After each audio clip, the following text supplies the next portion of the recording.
This is Mr. Cox, Podcast 15, Dad Stories.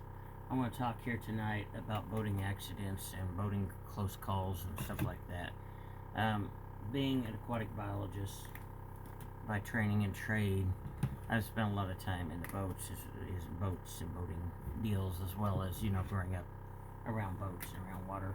So I've seen my share of accidents. Sometimes, and this is sad, but sometimes if you just especially if you're into boats and you want some entertainment, just go sit, don't get in the way, when you have trouble getting in and out, you're gonna make somebody mad. But go sit down in a parking area close to a boat launch ramp. You'll see all kinds of stuff. You'll see family fights, friends fight, girlfriends and boyfriends yell at each other, cuss each other out. You'll see drunk people that don't know how to operate their boat because they're intoxicated.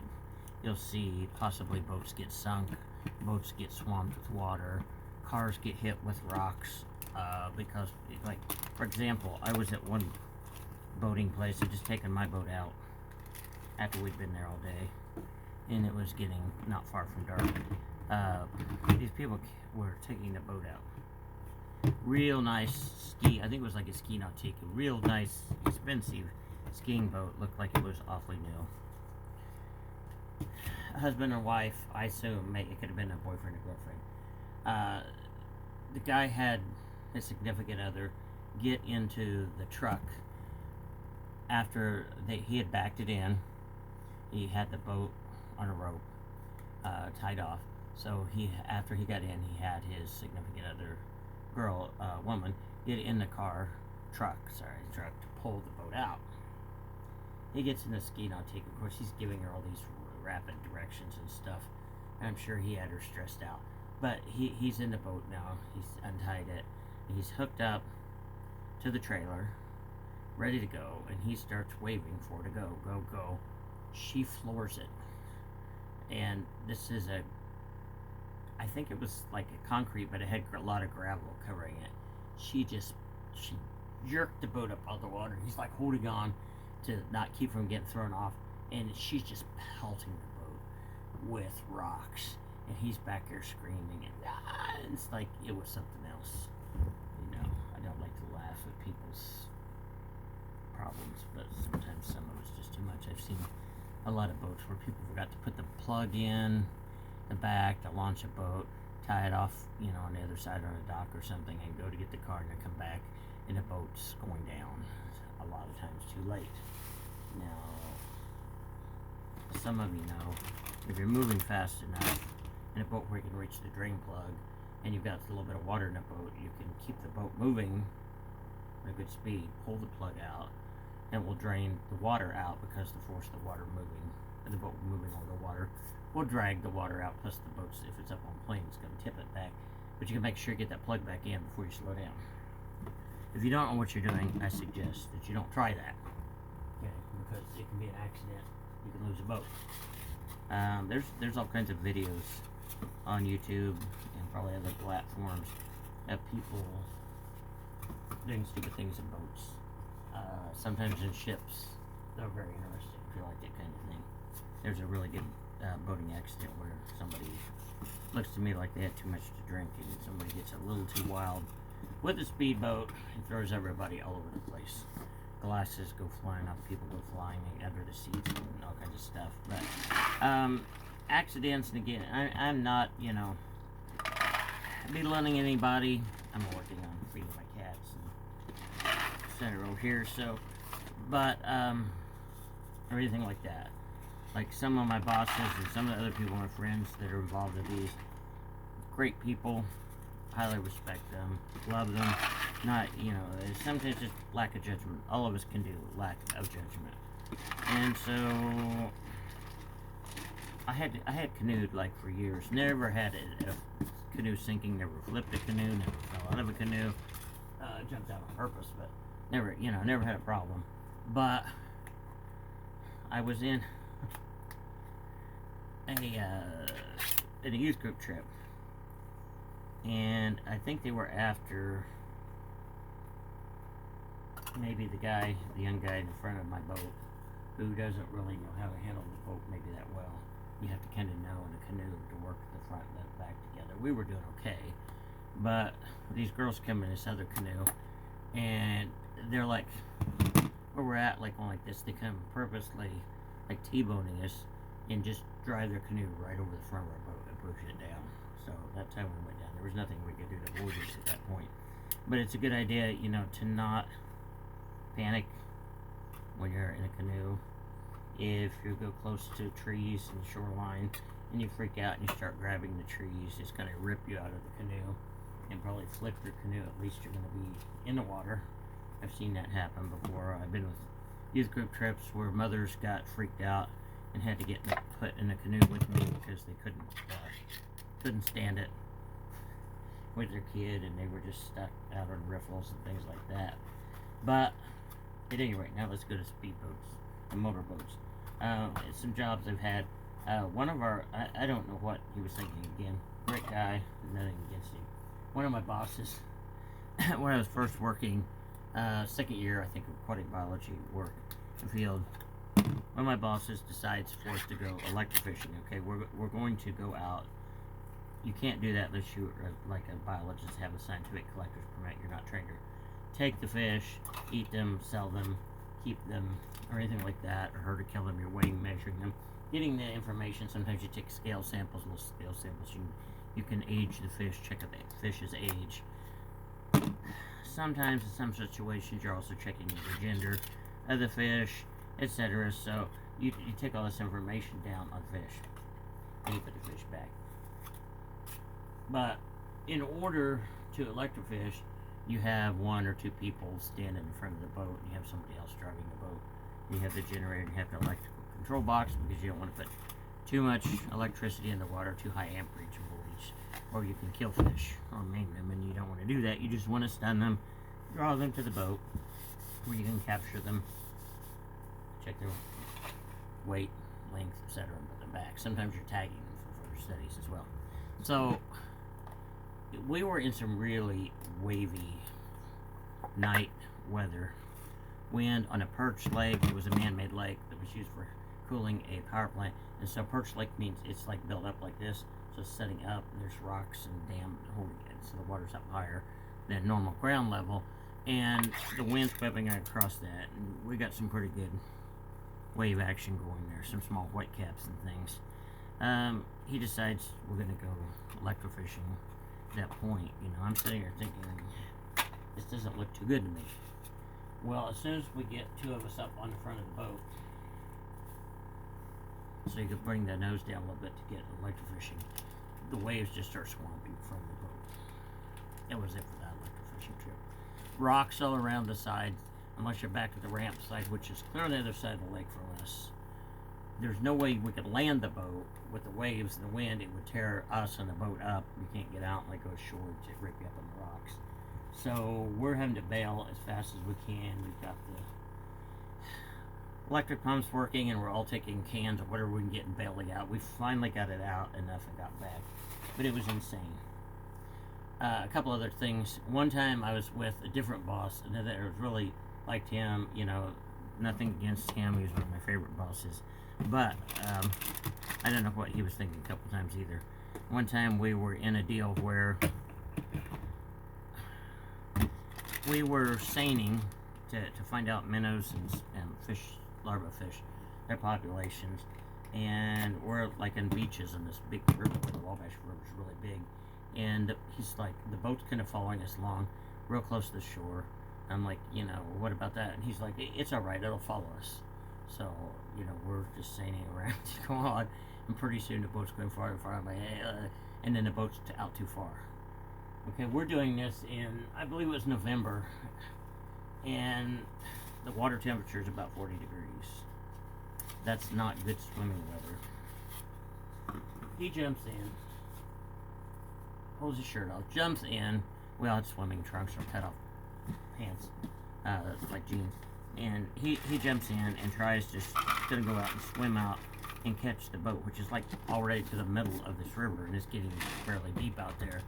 And there's a little bit of current going on. Of course, it's a river. And as soon as he got like to nipple level, he can't breathe. He's like, and he was in good shape and a good swimmer and everything too. And he said, like, when he got his nipples, everything went numb, and he was red, and it was terrible. So we turned in an all-day fiasco. We had to follow the boat down the stream. I was following it. He goes back to like get another vehicle or something, and to get the vehicle, I think and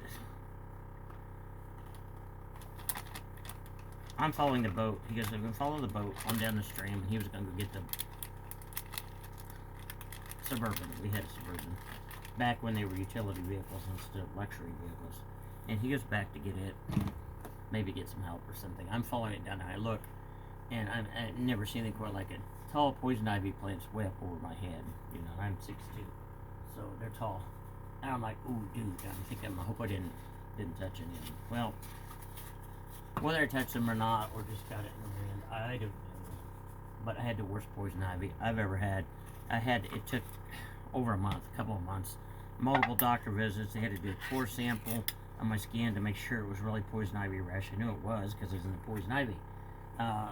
It turned, expensive. At some point, the doctor was giving me a break because they didn't have insurance, and I was having to see them too many times. It took like 2 rounds of prednisone tablets and a cortisone shot or 2, and then they couldn't give me any more of those, and it just went on. It was terrible. But at any rate, following the story on out, we follow the boat as far as we can. It gets cut. It's going down the river.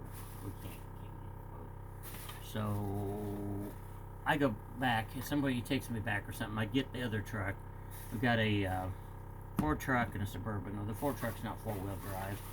And these Fords anyway, they're good trucks, but they were like geared high, and they weren't for like driving in the sand. So I get the Ford truck, and they've got the Suburban, and I get it out there in a little bit of sand, and it's stuck. And I tried rocking back and forth, do anything, and get stuck. I had to go get the Suburban and pull it out with the 4-wheel drive. But we finally find a boat out there, and it's like way out and stuck on a branch. And we finally get to where we had to find clear on the other side, drive out, and where we could wait it and get it. So all of that was just unnecessary. Don't assume that the boat will follow you. The boat may follow you. The boat may go out into the depths. Another time we were launching a boat, we had a 40-horse Mariner, really good motor on the back engine, and we've got a big electrofishing generator on the back, which is very heavy. We had a big wooden box full of all kinds of, it had the electrofishing control box, which is also very heavy and expensive, and we had all kinds of gear in the boat, in the gas tanks, and all the weight of the gas in the tanks, all that was in the boat. We had a big thing for samples and everything else, the sample jars in it. I can't tell you what all we had. We had our extra clothes and all that in the boat. Well, we're going down this really steep ramp that the power plant had made so they could access the river. But they made it so they could take just like a rowboat down there, or maybe a very little boat with maybe a 5-horse motor or 2.5-horse motor or something on it, and it says that pipe. Well, this boat's weighted down, and it's going down at an angle like this. Ramps are usually more like this. It's got the back unhooked, and I'm like, are you sure that this will, not take water over the back? This is kind of freaking me out because it's like this, and it's on gravel. And he goes, oh no, it'll float up off the back. Well, normally it would, except you got all this massive weight in the back of this already heavy boat. It's a 18-foot boat, John boat, so it's a big boat. And then, we had wood planks we put in it and everything else, and treated them with Thompson's water seal and all that. So it's got a lot of weight in it. It goes down. The water starts over the back. I'm like, it's coming. He's like, it's okay. It's going to float up. It's going to float up. He just keeps going. And when you get down to the bottom of it, because it's not like a professional concrete ramp, and it's in the river washes the bottom away. The tires, the wheels and tires of the trailer just drop off in a blink, and the boat's just woof. Like half the boat's full of water. Everybody's just kind of dumbfounded. and our sample box. I can't tell you what, all kinds of equipment just goes floating down the river. The water's pretty swift there. I'm used to working there. It's a Wabash River. It's very wide. Most people shouldn't be doing this. You know, I knew what I was getting into, and but I didn't try to swim out. I put a life jacket on. Then I swam out, and I'm out there retrieving the equipment and bringing it back. And he thanked me later, but I think he was just so freaked out that it happened and how he was going to report to his bosses because the motor's underwater, the electrofishing generator, and electrofishing expensive electronic control box, all underwater, with gears floating down there. It's freaked out. So I get like our equipment. I think I got about everything. Got it back up. Well, a bunch of our other life jackets were floating down the river too. I got them. Got back up there. We're like, okay, let's try to pull it out. Got the 4-wheel drive Suburban, which is usually great, but again, remember, the ramp's coming down like this, and it just drops off. The axle, the wheels are down on that drop off, all the way to this boat, half full of water. It don't do anything. He's just sitting there, and its wheels are spinning and starting digging in, and can't do anything. Tried. So we had to go up to the power plant. They had to bring like this big heavy-duty tractor, and it was all I could do to pull us up out of there. Then he had to, of course, call and tell them what happened. I don't know if he got chewed out. I hope not, because he's a really nice guy. And knew what he was doing, but didn't make bad judgment with the boat thing. So we had to take it all back. We had motel reservations and all that. I think we had canceled those. I can't remember what we did. We had to take the boat back, drive clear back, take the electrofishing box apart, take the big electronic components out of it, unscrew everything, let it out, set it outside to dry, and of course it was in a locked-in, fenced-in area for the companies we're working for. Take the motor apart, let it all dry out, and I can't remember. I think we had to take it to the dealer to get it serviced and treated and everything, and let the generator dry out, get all the boards dried out, all that. And we had water in it, you know, and everything was a mess. As it turned out, thankfully, once everything got dried out, everything worked okay. To my utter shock and amazement, the boat wasn't run, the electronic controller and the generator were not ruined, and the motor was not ruined. Everything just had to be dried out. So that's crazy, but that's what it was. I've been out in some pretty serious storms too. Like I've been out where I was driving the boat and the waves are really big on this one. Gibson Lake, way too big, even to have an 18-foot John boat out on with a 40-horse Mariner. It could move along pretty fast. I think it'd do 35, 40 mile an hour on it, you know, if the water's stable. But out here not, and the waves are like, whoof, whoof. We're trying to do sampling out there. We couldn't accomplish it. We had to drive back. Getting back to the ramp, you can't just go sideways in those kind of waves, or they'll roll the boat over and capsize you. If you go too fast into them, it's like this. Really bad. And you can't let them catch up with you from behind, because they'll come over the back, fill the boat with water, and down you'll go. So, and you couldn't just go what direction. I had to go with the wind, and I took the boat back, drove it back, and my boss thanked me for doing a good job, and the way back said, you know, it was great. But I had to stay in between the waves. We were doing this. I had to go with the angle of the wind, make sure none of the waves caught up behind me, and didn't go fast enough to go over the, because then you go like this, and it's bad news. So, made it back. But another time I was with a different boss when I was working with the DNR. We were out on Patoka late. Like, I don't know if it was 10, 11 o'clock at night, or it might have been 1 or 2 in the morning. We would work most of the night and come back shortly before daybreak. But we got into really wicked electrical storm, and it's lightning's crashing. I mean, you can't get out in the trees. You know, the lightning will hit the trees. But we're out there. This is freaky. We're out there with these electrofishing electrodes hanging over the front of the boat. You know, you might think you might want to go take them out, but you can't go take it all apart unless you land the boat over in the trees, get hit with lightning. But we're out there going across this lake with electrodes hanging there. And my boss is like, set in low as you can in the boat, and we're going to go as fast as we can. Of course, I prayed all the way back. I don't know about him. I don't know, you know, what his beliefs were, but it'd be enough to make anybody pray. And, you know, I'm like down low, and he's like, and it had a 25 horse Mercury on that one. And when my boats, I always had Evinrude Johnson, but these we tend to use Mercury Mariner, which at some point were the same company with just different name brands at different points. I think they were split, but they're all good engines. But we went pretty fast on the way back. Thankfully, got back, and then had to hurry. You had to just stand out there and take the electrodes apart and put them up. It was all freaky. So I think there's probably other boating accidents I could recall. Well, I could see at the boating ramp. I've seen crazy things like people's bowl and hitch coming unhooked where they're going up the ramp. The whole boat comes up like that, and boom, the outboard motor hits whacky, and that's not cool.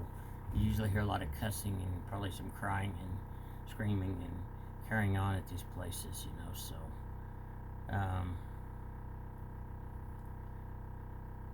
let's stop with that. I won't go any farther with some of the things I was thinking about, so I'll catch you in another Dad's Stories. Make sure you hit the like button if you liked the video and subscribe. Mr. Cox.